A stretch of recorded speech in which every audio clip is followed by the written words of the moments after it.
हर हर महादेव, जय श्री शंभू, श्री शिवाय नमस्तुभ्यम। कैसे हैं आप लोग? आशा करती हूँ कि भगवान भोलेनाथ की कृपा आप सभी पर बनी रहे, आप सभी स्वस्थ हो और अच्छे हो। इसी कामना के साथ आज हम सुनेंगे अकाल मृत्यु क्या है।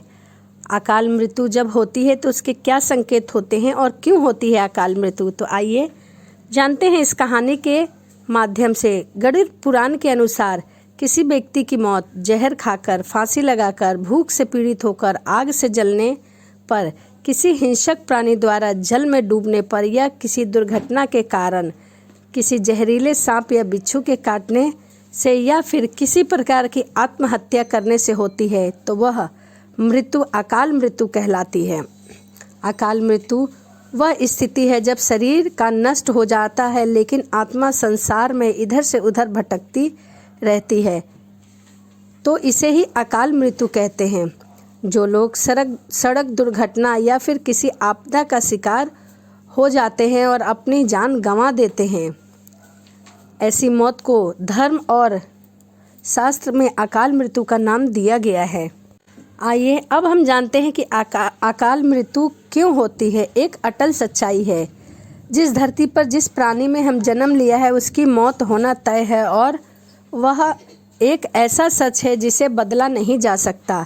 हम सभी जानते हैं कि पृथ्वी लोक में प्राणियों की संख्या इतनी है कि हर दिन किसी न किसी की मृत्यु किसी न किसी कारणवश अवश्य होती है, क्योंकि जब प्राचीन प्राणी जाएगा तभी न्यू प्राणी आएगा, सृजन होगा मृत्यु के बाद जब परमात्मा के शरण में जाते हैं। लेकिन ये सब लागू नहीं है। सीधी सी बात है कि हर प्राणियों को मोक्ष की प्राप्ति होता है। इसमें से कुछ ऐसे भी होते हैं जिनकी आत्मा सदियों तक पृथ्वी लोक में ही इधर से उधर भटकती रहती है, उनकी आत्मा को मोक्ष की प्राप्ति नहीं होती। इसका कारण अकाल मृत्यु है।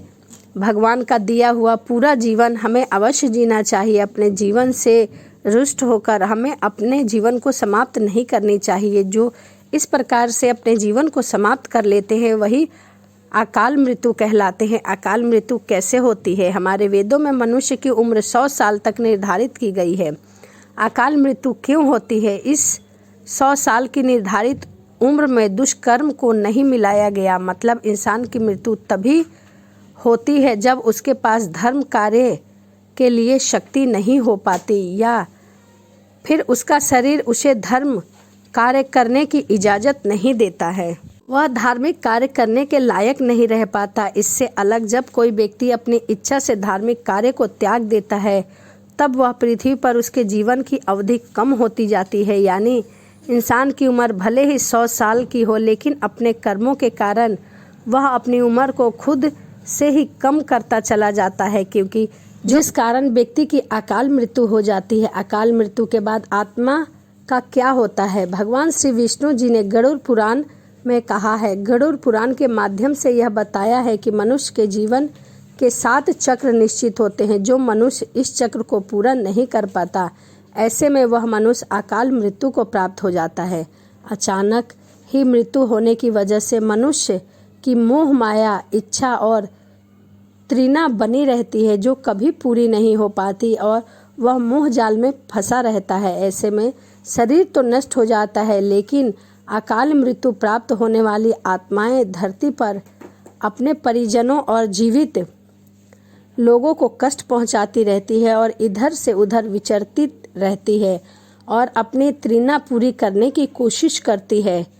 गरुड़ पुराण के अनुसार यह भी बताया गया है कि प्राकृतिक मौत से मरने वाले मनुष्य को 41 दिन में दूसरा शरीर प्राप्त हो जाता है। इससे विपरीत अकाल मृत्यु को प्राप्त व्यक्ति भूत, प्रेत, पिशाच, चुड़ैल, कुष्मांडा, ब्रह्म राक्षस, बेताल और छत्रपाल योनि में भटकता रहता है। उसकी आत्मा को तृप्ति नहीं मिलती और वह जल्दी उसकी आत्मा को शांति नहीं मिल पाती है। गरुड़ पुराण के अनुसार अकाल मृत्यु में आत्महत्या को सबसे निकृष्ट माना गया है।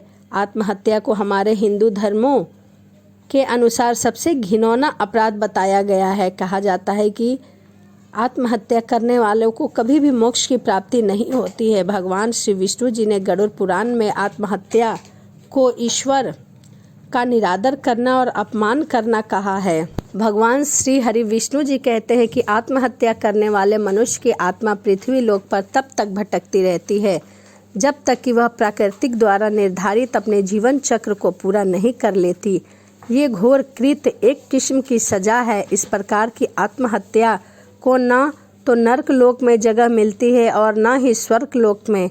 उसकी आत्मा इसी तरह धरती पर इधर से उधर भटकती रहती है। आत्मा को मरने के बाद ही सबसे कष्टदायक स्थिति से गुजरना पड़ता है।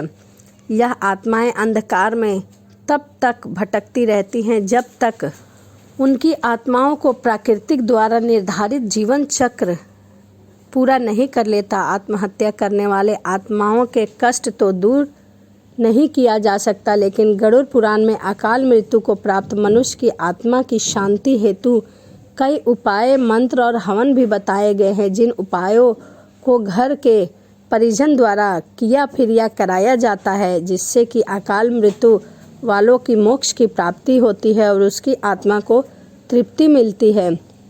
इन उपायों और मंत्रों द्वारा शांत किया जाता है और तब वह आत्मा घर के लोगों और बाहरी लोगों को कष्ट नहीं पहुंचाती है, लेकिन आत्मा इन उपायों और मंत्र के द्वारा केवल शांत होती है। उसे मोक्ष की प्राप्ति फिर भी नहीं मिल पाती जब तक उसका निर्धारित जीवन चक्र पूरा नहीं हो पाता और जब तक उसका जीवन काल पूरा नहीं हो पाता तब तक उससे मोक्ष की प्राप्ति नहीं होती। आइए अब हम जानते हैं कि अकाल मृत्यु के क्या संकेत है, क्या लक्षण है। जब भी किसी के यहाँ अकाल मृत्यु होने वाली होती है तो कोई ना कोई संकेत अवश्य मिलता है। तो आइए जानते हैं। किसी व्यक्ति को हरे या नीले रंग की मक्खियाँ जो गंदगी पर बैठी होती हैं बार बार दिखाई दे और अधिकांश समय में मक्खियाँ व्यक्ति के आसपास ही रहने लगे तो समझ लेना चाहिए कि व्यक्ति की आयु लंबी नहीं है। दूसरा, जिस व्यक्ति की मृत्यु निकट हो उसको अपने आसपास कुछ सायों के मौजूद होने का एहसास होता है, जैसे बिना किसी के होते हुए भी अपना कोई प्रियजन समझकर उसे आवाज़ देने लगता है और उसे अपने पूर्वजन, पितर या कोई मृत व्यक्ति भी नज़र आने लगते हैं। आइए अब हम जानते हैं। तीसरा, समुद्र शास्त्र के अनुसार जब मृत्यु निकट हो जाती है तो उसकी हथेली में मौजूद रेखाएं अस्पष्ट और इतनी हल्की दिखाई देने लगती हैं और उसे देख पाना भी मुश्किल हो जाता है। उसे देख पाना भी संभव हो जाता है, यानी व्यक्ति के हाथ से किस्मत की लकीरें मिटने लगती हैं। जिन लोगों की मृत्यु निकट होती है वो अपनी छाया को भी खुद से अलग देखने लगते हैं। उनको ऐसा लगता है कि हमारी छाया हमसे अलग क्रियाकलाप कर रही हैं। आयुर्वेद के अनुसार मृत्यु से पहले मानव शरीर से अजीब सी गंध आने लगती है। यह गंध जैसे किसी मुर्दे से आती है उसी तरह से उस मनुष्य के शरीर से आने लगती है। इसे मृत्यु गंध भी कहा जाता है और हृदय घात रोग इत्यादि मस्तिष्क आघात के कारण भी उत्पन्न होती है। तो हमें समझ लेना चाहिए कि मृत्यु निकट है। यदि कोई रोग है तो उसे टालिए मत, समय रहते उसका हमें इलाज अवश्य कराना चाहिए। जब कोई व्यक्ति सूर्य, चंद्रमा या अग्नि से उत्पन्न होने वाली रोशनी को भी नहीं देख पाता तो ऐसे इंसान भी कुछ माह के लिए ही जीवित रहते हैं, यानी कि उनकी उम्र बहुत कम होती है। जब किसी व्यक्ति को पानी, तेल या दर्पण में अपनी परछाई न दिखाई दे, परछाई विकृत दिखाई दे, तो उसे समझ लेना चाहिए कि वो इंसान कुछ ही दिनों का मेहमान है। जब कोई व्यक्ति नशा रोग अत्यधिक चिंतित रहता है, अत्यधिक कार्य करता है, तो उसके भीतर ये सभी नाड़ियाँ आदि कमज़ोर हो जाते हैं। ऐसे व्यक्ति की आंखों के सामने उठते समय, बैठते समय या किसी भी समय बार बार अंधेरा सा छा जाता है। ऐसे व्यक्ति की भी मौत नज़दीक होती है। तो यह अकाल मृत्यु के कुछ लक्षण थे जो मैंने आपके साथ शेयर किया। तो इस वीडियो के माध्यम से मैंने आपको बताया कि अकाल मृत्यु कब, कैसे और किस प्रकार हो सकती है और जब भी किसी व्यक्ति की मृत्यु निश्चित हो तो उसके क्या लक्षण हो सकते हैं। तो चलिए इसी के साथ वीडियो को समाप्त करते हैं और मिलते हैं अगली वीडियो में। यदि आपको वीडियो अच्छी लगी हो तो प्लीज़ कमेंट, शेयर, लाइक ज़रूर करिएगा। तो चलिए मिलते हैं अगली वीडियो में। हर हर महादेव। जय श्री शंभू। श्री शिवाय नमस्तुभ्यम।